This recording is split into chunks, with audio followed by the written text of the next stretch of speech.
নমস্কাৰ জনালো সকলোলৈকে।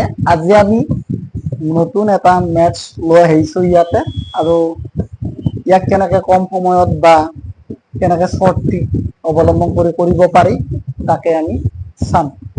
তোমাক যদি অংকটো ৰুটৰ ভিতৰত যদি কেইবাটাও সংখ্যা দিয়া থাকে, তেতিয়াহ'লে তোমাক MCQ কৰি দিব, 4টা অপচন দিব। কম্পাৰিটিভ এক্সাম হওক বা নৰ্মেল এক্সাম হওক, তাত আহিলে তো তাৰে কোনোবা এটা শুদ্ধ উত্তৰ তুমি বহাব লাগিব। তো ইয়াৰ তোমাক সময় কম দিব তাত, গতিকে তুমি কৰিব লাগিব কম সময়ত। কেনেকে কৰিবা? তো কেনেকে কৰিবা মানে, তুমি এটা কাম কৰা, 5 আছে ইয়াত আমাৰ, কেইটা আছে? 1 2 3 4টা আছে, হয়নে? তো 4টা 5 আছে ৰুটৰ ভিতৰত। হা, তো ইয়াক কৰিবৰ কাৰণে এটা সূত্ৰ এটা আছে, সূত্ৰটো জানি লবা। x ওপৰত two the power n minus 1 two the power n, এইটো এটা সূত্ৰ আছে। এই সূত্ৰটো বহাই পেলাও কৰিব পাৰিবা, আৰু এইটো সূত্ৰত নবহাকো কৰিব পাৰি, কিন্তু মই শেষত ভিডিঅ'টো শেষত বুজাই দিম তোমাক। কেনেকে কৰিব লাগিব? তো ইয়াত কি আছে? 5 আছে। কেইটা আছে? 1 2 3 4টা আছে না। তো n যি দিছো মই, n টো হৈছে ন্যাচারাল নাম্বার, তে n কি হ'ব? 4 হ'ব। হল?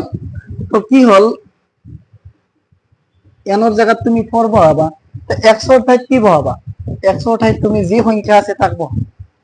কি আছে? 5 আছে, 5 বহালো। To the power n, n মানে কি হ'ব? 4 বিয়োগ 1।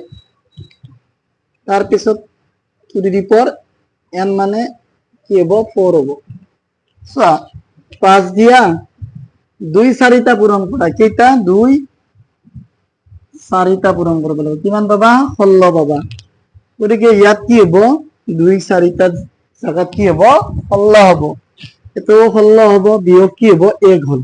অৰ্থাৎ এনসাৰ হল 16 আৰু 15। ওপৰত থাকিব দেই, এইটোৰ ওপৰত থাকিব। তো এনেকে কৰিব পাৰা তুমি যদি কৰা। এতিয়া কম্পাৰিটিভ এক্সামত এনেকৈ কৰাৰ সময় কম থাকে, গতিকে আমি আৰু শৰ্টকাট ট্ৰিক এটা অৱলম্বন কৰিম।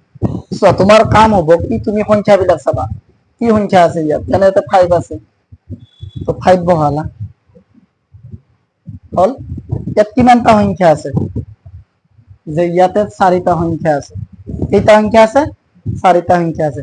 যিমান সংখ্যা আছে 2ৰ ওপৰত বহাই দিয়া। যিমান সংখ্যা আছে তুমি মাইন্ডতে কৰিব পাৰিবা। টু দি পাৱাৰ কি হল? 4 হল, হয়নে? তো কি কৰিবা? এনেকে বহুৱাই পেলাই 16 পাবা, আৰু 1 বিয়োগ কৰি দিবা যিকোনো অংকতে। তো কিমান হল? 15/16 হল, আৰু 5 টো তলত থাকিল। তো এইটো এটা শৰ্ট ট্ৰিক হল। তো তুমি কি কৰিব লাগিব? মই আকৌ এবাৰ কৈ দিওঁ। 5 থাকিল, 5 ললা। তাৰপিছত তুমি ইয়াত সংখ্যা গণিবা কেইটা থাকে, কিমান থাকে? যে 4টা আছে, তো 2ৰ ওপৰত 4 হল। তুমি ভাবি ললা 2 4টা পূৰণ কৰিব লাগিব। তো 16 পালা, বহালা 16 তলত ইয়াতে, আৰু ওপৰত কি বহাবা? 1 বিয়োগ কৰি দিবা। কিমান হ'ব? 15 হ'ব। এতিয়া ধৰি লোৱা ইয়াত 4টা নাথাকে, 6টা থাকিল, তেতিয়া তুমি কি দিবা? ইয়াতে টু দি পাৱাৰ 6 দিবা। অৰ্থাৎ তুমি কিমান হ'ব? 2 6টা পূৰণ কৰিব লাগিব, হয়নে? 2 6টা পূৰণ কৰোতে 32 আৰু 64। এনসাৰ ইয়াতে পাবা কিমান? 64, আৰু ইয়াতে পাবা 63। 1 বিয়োগ কৰি দিম। গতিকে সেনেকৈ কৰিব পাৰা। তো এইটো নিয়মতো কৰিব পাৰা, নহলে বা শৰ্টকাট ট্ৰিক এইটোতো কৰিব পাৰা।